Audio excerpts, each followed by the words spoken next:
As South Africa celebrates Heritage Month, we look into the significance of African names and their deep meanings, understanding African naming traditions and their heritage and family connections across diverse cultures. For this discussion, we have roped in Professor Nokuzola Mndende, who's a specialist in African culture and spirituality at the Icamagu Heritage Institute, as well as Professor Thapelo Otlogetswe, who's Professor of Linguistics and Lexicography at the University of Botswana. But before we dive into this conversation, let's listen to this poem prepared by Prof. Pitika Ntuli, Culture and Heritage Analyst. Naming in African culture. A name is a vibration carried from the mouth of ancestors to the ears of the newborn. It ripples through generations, each syllable a drumbeat, each echo a genealogy. A name is also a stone, sharp, heavy, grounded. It lands on the tongue with the weight of history, with promise of tomorrow. Mulife, Selulego, Nadi, each particular universe. In the brain, a name sparks synapses. It carves neural pathways of belonging, telling the child, you are not nothing. Axons carry identity, dendrites remember lineage, naming becomes memory, high-wired into flesh. Spiritually, a name is an invocation. To call a child after a grandmother is to call her spirit to walk again. It is reincarnation through syllables. Ancestral presence disguised as sound. A name is not a label. It is a prayer. To be named is to be tied to community, to ancestors, to the land. No name stands alone. Each is woven into Ubuntu's web. A name is both history and prophecy, both resistance and belonging, both wave of spirit and particle of self. In the same syllable, you are past and future, memory and possibility.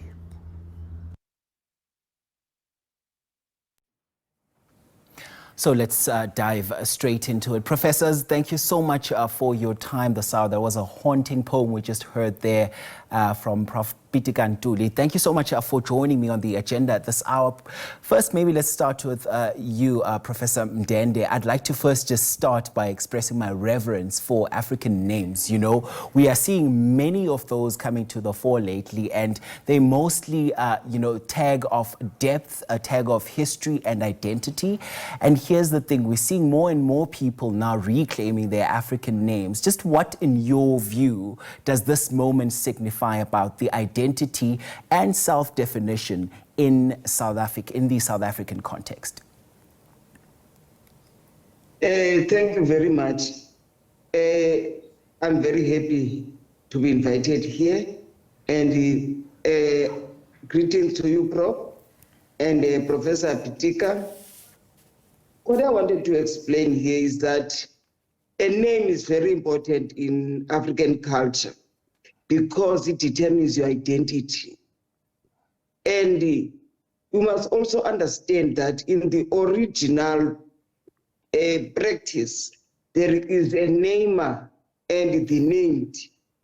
The namer, when you have got a child, you have got some interest that will believe that this child will fulfill. And also a message for the child that you are named so-and-so, therefore you must fulfill this. So there's a namer and the named. And also, besides that, it depends on the circumstances under which this child was born. Because it may happen that on the day the child was born, there was a famine, or on the day this child was born, the mother was in this situation.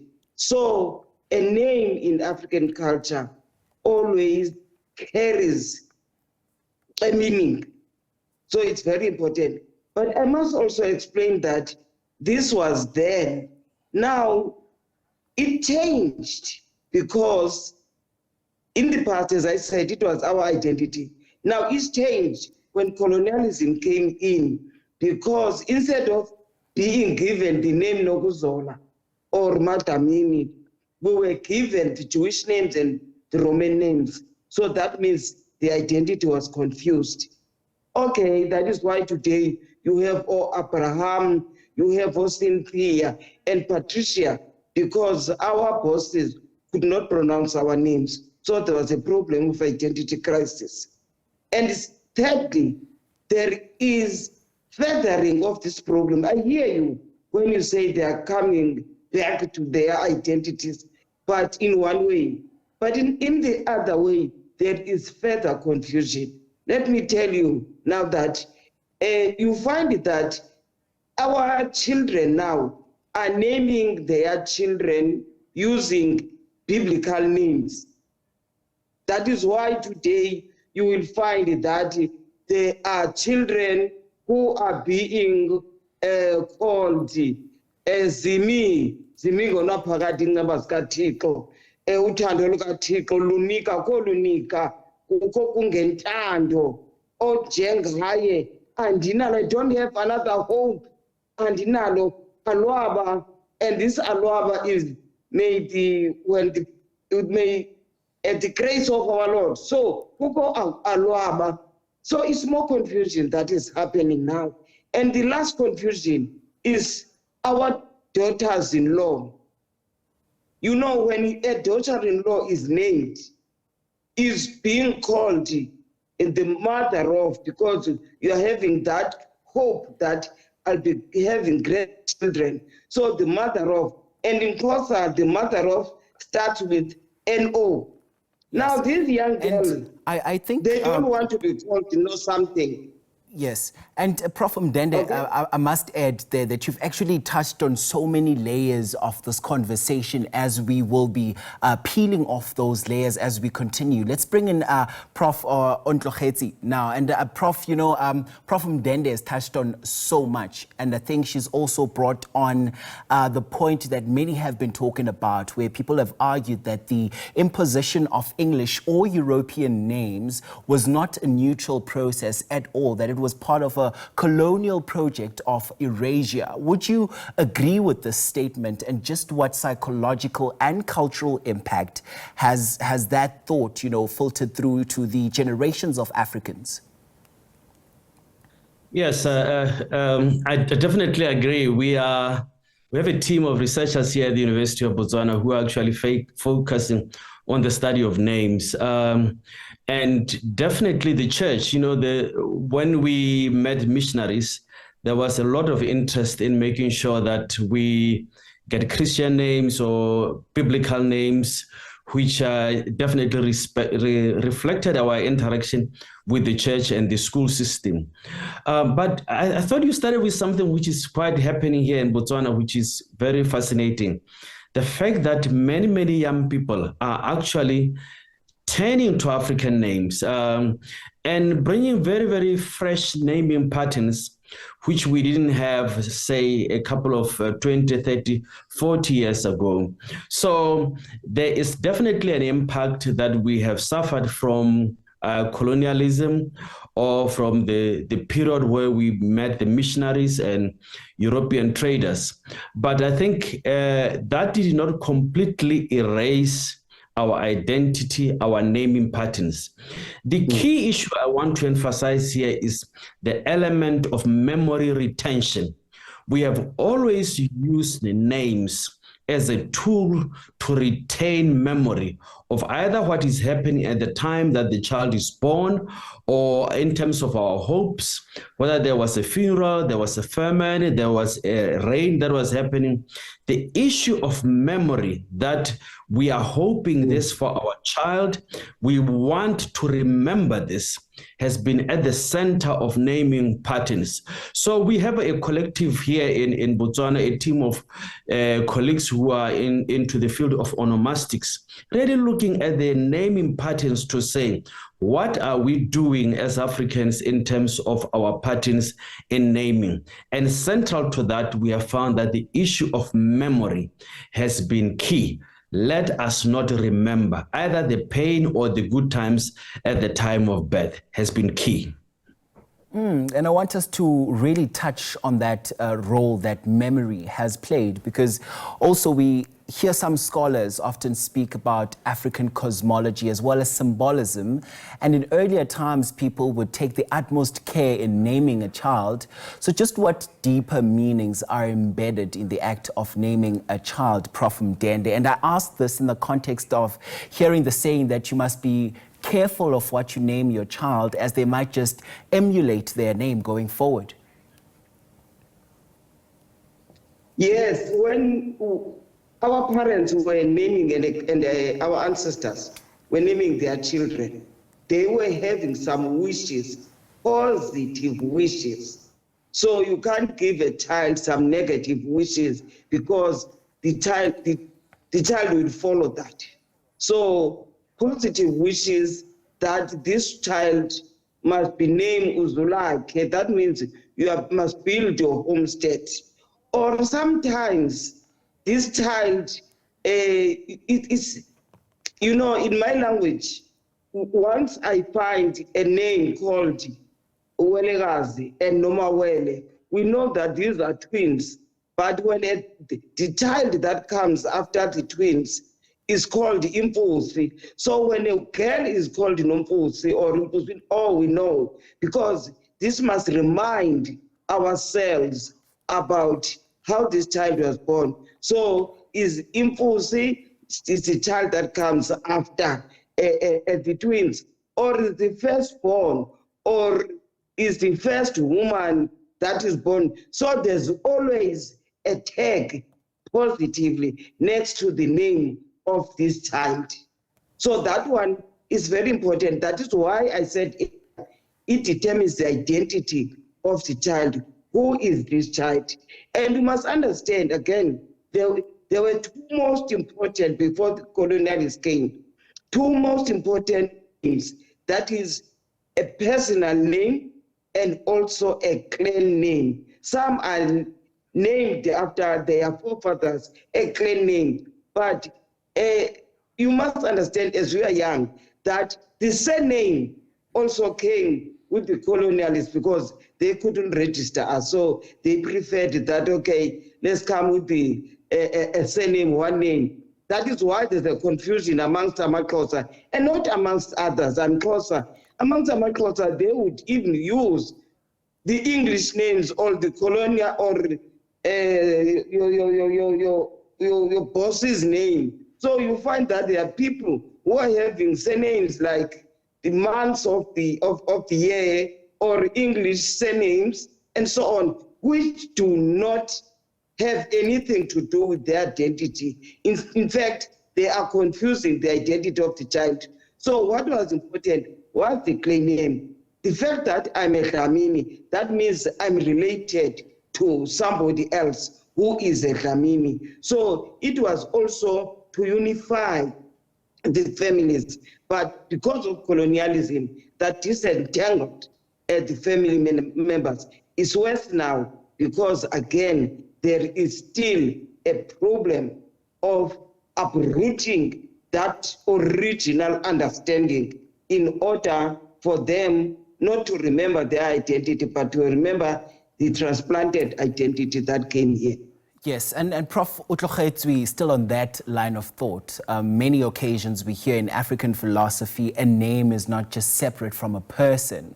Just what does it mean when one's name is constantly mispronounced or shortened or replaced in formal spaces such as schools as well as workplaces? And I make this example with my name.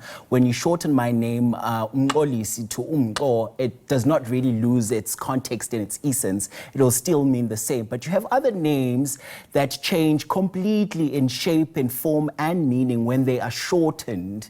Just how do we reconcile that, particularly when we look at workplaces that Prof. Mndende just spoke about now? Yeah, that's a fascinating question. Actually, we have done a paper with a colleague of mine on the shortening of names and how it is actually the way we do it. We are influenced in shortening by European sound systems. So, for example, someone will be called Dikeledi, and then we will shorten it to Dix or something like that.